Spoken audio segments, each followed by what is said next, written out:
For the fourth time in a week, Vilnius Airport was closed due to unknown objects resembling hot air balloons, the airport's press service reported. Air traffic was suspended yesterday evening. The flight restrictions lasted until Monday morning. At least 15 flights were rescheduled due to the closure of Vilnius Airport. New incidents in Lithuanian airspace. Weather balloons from Belarus forced authorities to temporarily close checkpoints with the Belarusian side in the capital's airport. Now, the country's prime minister is convening a national security commission. Nikita Skoblikov reports on Europe's response to Russian provocations. Lithuania closed its border with Belarus for several hours and temporarily suspended operations at the capital's airport. The National Crisis Management Center reported that weather balloons were once again launched from Belarus into Lithuanian skies. Similar balloons have been used repeatedly to smuggle contraband cigarettes. This time, the potential threat forced the authorities to act quickly. All border crossings on the Lithuanian-Belarusian border were closed from 10:45 p.m. to 2 a.m. If we're talking about smuggling, let's say, but these are primarily Baltic foreigners, like Rostov-on-Don. Yes, this is Lukashenko's old business, which has been selling Belarusian cigarettes on the European market for years, and incidentally, on the Russian market as well. Now, yes, there are drones and hot air balloons.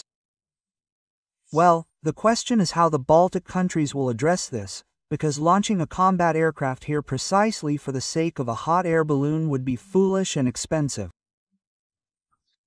This is the second time in a week that weather balloons have violated Lithuanian airspace. A few days earlier, on October 23, two Russian military aircraft, a Su-30 and an Il-78, entered the country's skies. According to the Lithuanian Air Force, the crews were likely refueling mid-air. However, Vilnius authorities took the incidents seriously. The Prime Minister announced the convening of the National Security Committee. Quote, I am convening a meeting of the National Security Committee on Monday morning to discuss the action plan and next steps. I ask everyone for your patience. I understand your inconvenience and concern, but we are acting in the interests of your safety. We are responding calmly and confidently. Closing the borders is a signal that we will not tolerate any border violations. Quote, Inga Ragin, Prime Minister of Lithuania, on Facebook. Following Russia's full-scale invasion of Ukraine, the Kremlin's hybrid attacks have also intensified in Europe. In addition to pressure through migrant flows and cyber attacks, unknown drones are now being spotted with increasing frequency. Since the high-profile incident in Poland, when Russian drones appeared in its airspace on the night of September 10, other European countries have also been subjected to aerial provocations. The appearance of UAVs has forced governments to temporarily close airports. In September 2025 alone, at least 15 such facilities were suspended. The European Parliament, in its resolution of October 8, explicitly implicated the Russian Federation in these incidents.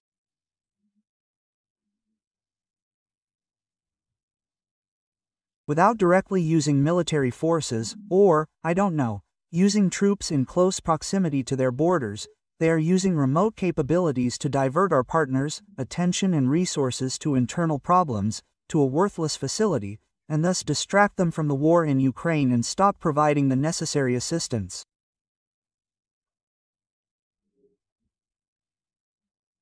The main intelligence directorate of the Ukrainian Ministry of Defense is confident that Russia's hybrid war against Europe has three key objectives. The head of the main intelligence directorate noted in an interview with an Italian newspaper that in military science, such actions are called reconnaissance in force. According to him, one of the objectives is psychological in nature and is aimed primarily at domestic audiences within the Federation itself.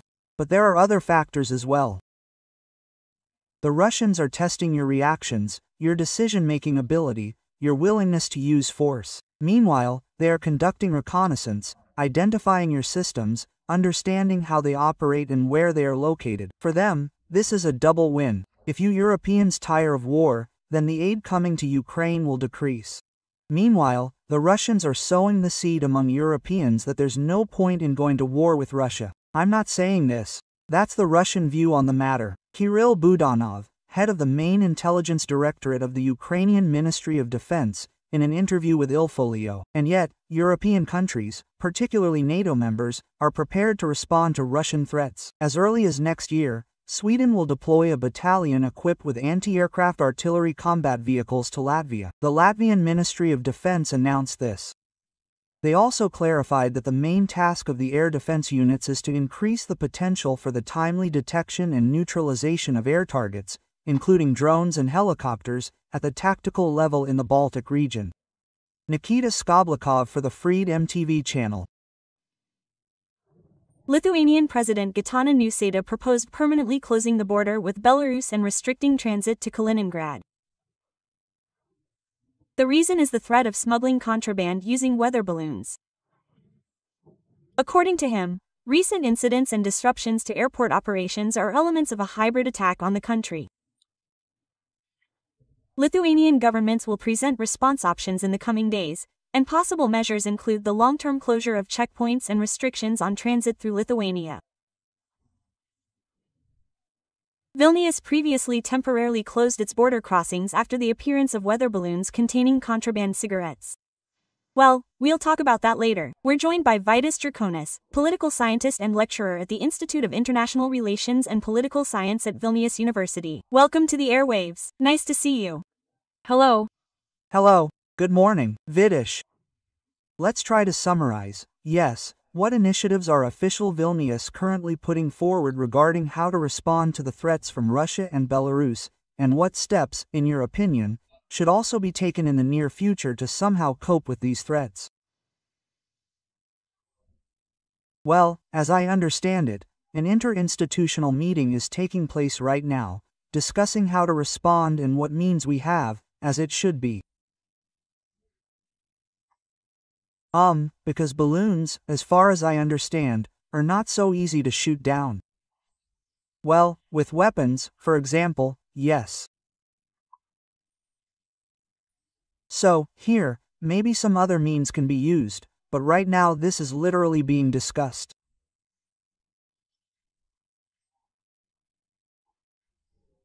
Another thing that was said was about how to respond and send a signal to Lukashenko and, other regimes. Well, you mentioned, that is, closing the borders, that's one thing. And this has been done temporarily a couple of times. This is painful for the Belarusian regime, because there are not many border crossing points. And for them, this is problematic. Lithuania only has 2 border crossings. With other countries, there are practically even fewer.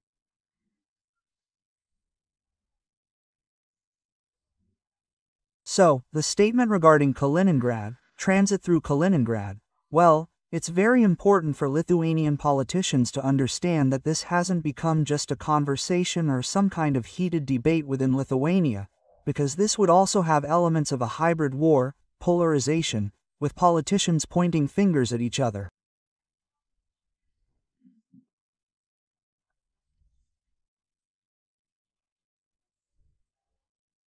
This issue, of course, shouldn't be resolved at the level of Vilnius, but at the level of Brussels, because there are agreements between the European Union and this was part of Lithuania's accession to the Euro-Atlantic community. So, it's not so easy to cut off transit through Kaliningrad, but it's possible to voice this as a possibility, it's possible to raise this issue in Brussels, and that would also be taken as a signal. But simply don't do what Lukashenko is doing now, essentially, don't shoot yourself in the foot.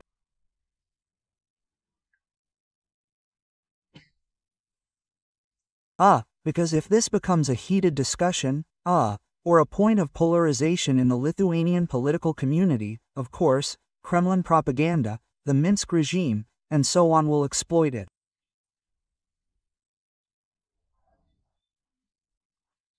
So there are options for how to respond. There's no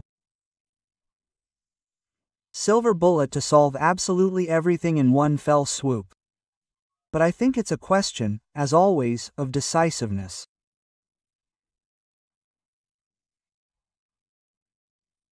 And not just watching what's happening, not just remaining alone, with the regimes, with these cyber attacks, but raising this to the Euro-Atlantic level, because, well, we also need to be honest and straightforward.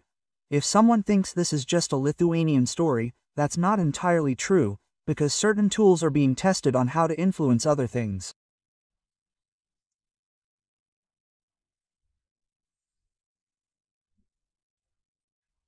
It's also having an impact on a number of citizens from other countries, because it's not only Lithuanian citizens who travel to Vilnius on these planes, and therefore the victims of these attacks are far more numerous than just Lithuanian citizens. And so, this is already becoming a regional problem. Here's the acting Lithuanian defense minister, Vladislav Kondratovich. Vladislav Kondratovich announced that the police and the army will strengthen cooperation to counter weather balloons launched from Belarus. Delphi writes about this. He also emphasized that this involves targeted defensive actions. Let's hear it. As soon as a flying object is detected in the airspace, the corresponding zone can be closed. All of Lithuania is divided into 24 zones, so a specific zone can be closed and action taken within 10 minutes. I won't name specific steps, the army commander knows them. I said, "We'll plan." You might think this isn't enough, but we're already taking action. We'll be able to use certain air defense and reconnaissance elements. This produces quick results. If you thought we'd just set up a cannon near the border and start shooting, that won't happen. Vladislav Kondratovich, acting Lithuanian defense minister. C. Please explain, what other danger actually comes from these weather balloons? And if, it were only cigarette smuggling, yes, then such serious measures as closing borders wouldn't be considered. Well, we understand that the losses, of course, are shutdowns. And the closure, so to speak, and the suspension of airport operations. What else? Well, these balloons can collect intelligence information. What other danger?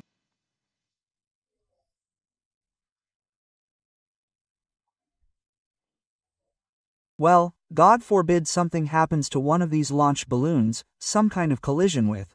So, well, we can also recall how Riani Rhodes' plane was hijacked, right?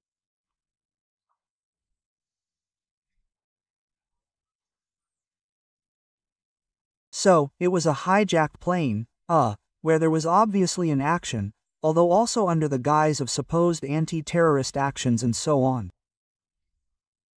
It was an aviation violation. And this is also where we hear that this is supposedly smuggling, but it's a cover-up.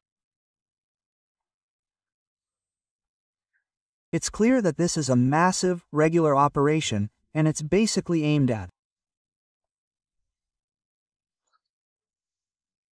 preventing air travel from operating, testing Lithuania's response, and so on. And we all understand one simple thing. Practically the entire tobacco industry in Belarus is tied to the regime. That is, there are companies that service Lukashenko's wallets and own it. And this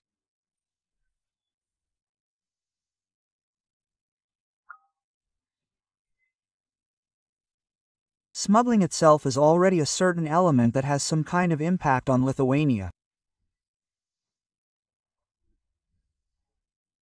But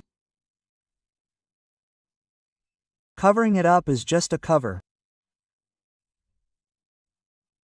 The main goal is to test how the systems work, how we respond, and, in principle, to create the kind of crisis that even an advisor to the Lithuanian president has already called a crisis. Yes, some, of course, may joke that even cigarettes are now being instrumentalized, and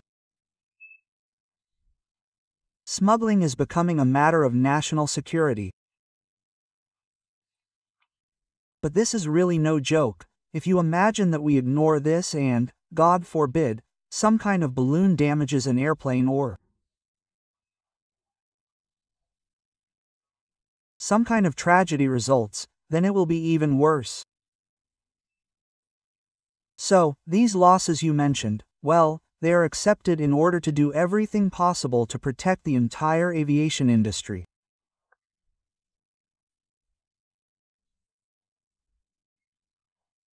And another thing is, well, you can look at each individual passenger, of whom there are many stories, people who, instead of traveling for 3 hours, let's say they traveled for 24, some, instead of landing in Vilnius, God forbid, that if they landed in Kaunas in Lithuania, well, there are people who, for example, travel with visas and then land in Poland, and Poland doesn't accept certain citizens with visas, like, for example, Russians, right? Well, they don't accept them in Lithuania either. There was a case of one person who, as it happens, only came to Lithuania with documents. And if he were redirected somewhere else, to Latvia or Poland, there would be a disaster. I'm not even mentioning the various diseases and so on, which are also matters of time, and so on. So that's why such measures are being taken. That's why political measures are being taken, to send a signal to Lukashenko. You know what's also very important? Lukashenko often pretends that it wasn't me, that it was, well, someone else doing it, yes. And he also spoke about a full-scale invasion. Yes, he called President Zelensky and tried to explain that it wasn't him. So you tell me, either you control your territory or you don't. And if it's not you, then you don't control your territory, which means, in principle, you're not the de facto leader. And, well, that is to say, based on this logic, we can say that Lukashenko's entire territory is occupied. He is not a representative of any kind. And goodbye, what's there to say to him? Yes, Vidya, indeed, well, we understand that Lukashenko is essentially not a subject, but an object, directly controlled by the Kremlin Führer Vladimir Putin himself. You see, thank you for the conversation. Thank you for joining our broadcast. Veit Sirkonis, political scientist, lecturer at the Institute of International Relations and Political Science at Vilnius University, was with us live.